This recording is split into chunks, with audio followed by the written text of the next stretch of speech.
बरसात उस रात कुछ ज्यादा ही लंबी हो गई थी। खिड़की के शीशों पर गिरती बूंदें जैसे किसी बेचैन उंगलियों की तरह थपथपा रही थीं। अभय ने घड़ी देखी। रात के 2 बज चुके थे। नींद उसकी आंखों से बहुत दूर जा चुकी थी। उसने करवट बदली और एक पल के लिए उसकी सांस अटक गई। उसके बगल में तकिया दबा हुआ था, जैसे अभी अभी कोई वहां लेटा हो, लेकिन वह अकेला था। पिछले 6 महीने से बिल्कुल अकेला। उसने खुद को समझाया, दिमाग खेल खेल रहा है, पर दिमाग इतनी साफ सिलवटें नहीं बनाता। अभय का घर शहर से थोड़ा दूर पुराने मोहल्ले के आखिरी छोर पर था।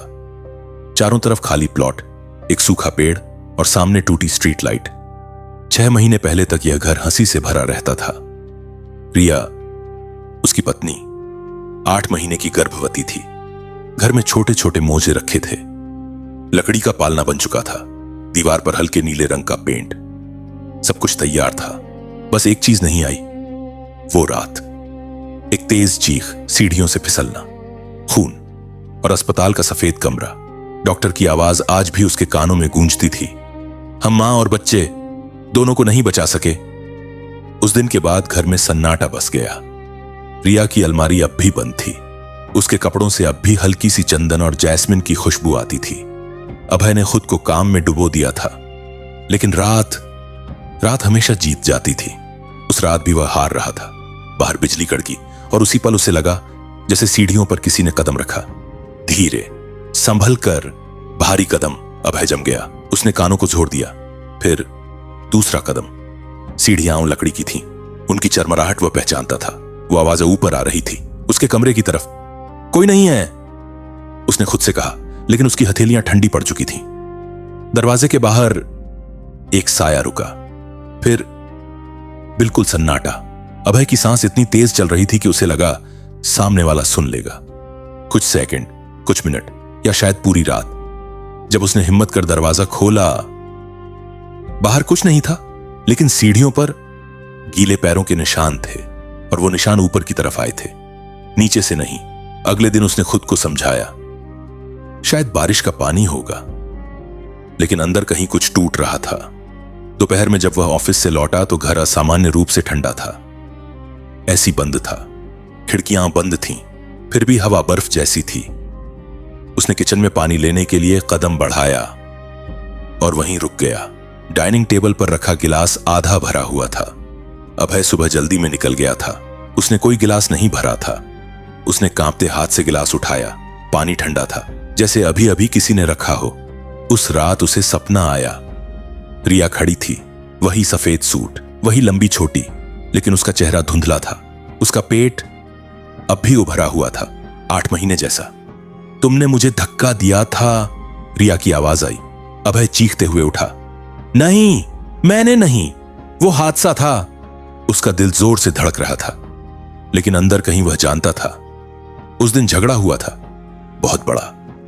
रिया रो रही थी, वह गुस्से में था। सीढ़ियों के पास बहस, और फिर उसने याद करने की कोशिश की। क्या उसने सच में हाथ उठाया था या सिर्फ हवा में लहराया था? क्या रिया संतुलन खोकर गिरी, या उसने कभी खुद से यह सवाल पूरा नहीं पूछा।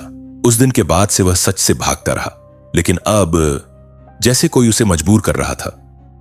तीसरी रात, सीढ़ियों की वही आवाज। इस बार वह कमरे से बाहर निकला।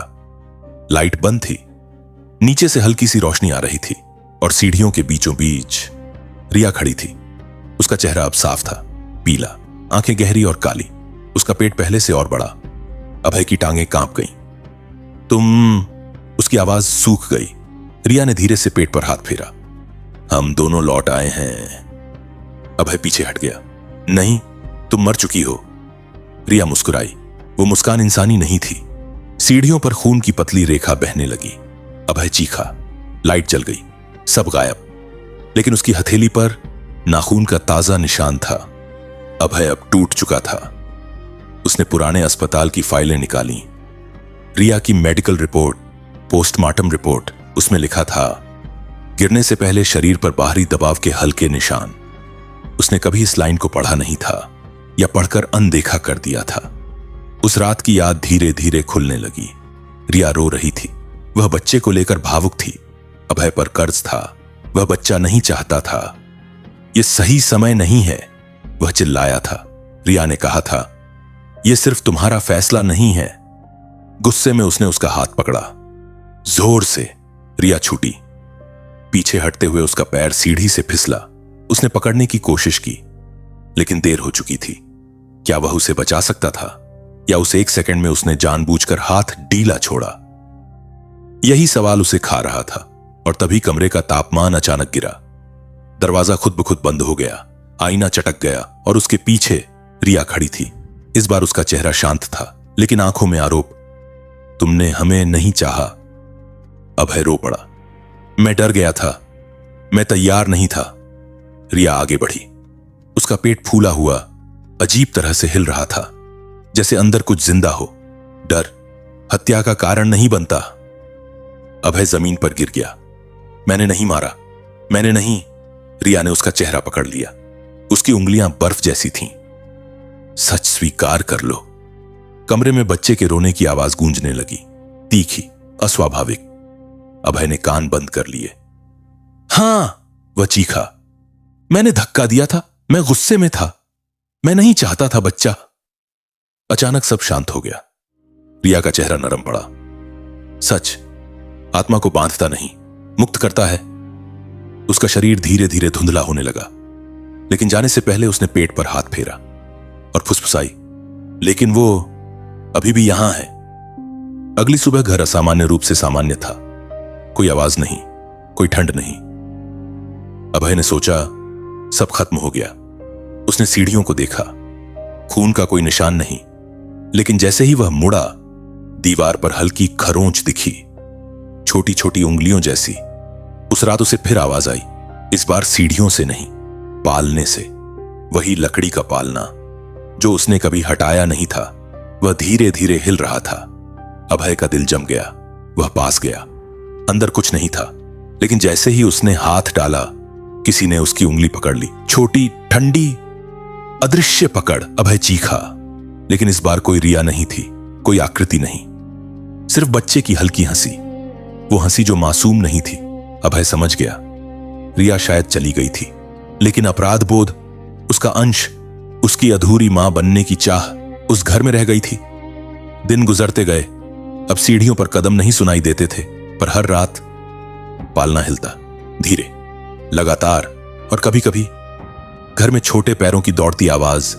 अभय ने घर छोड़ने की कोशिश की, लेकिन हर बार उसे वही सपना आता। एक बच्चा, चेहरा धुंधला, आंखें काली, पापा। और वह आवाज जिसमें प्यार नहीं था, सिर्फ याद दिलाना था। कई साल बाद भी उस घर में कोई नहीं रहता।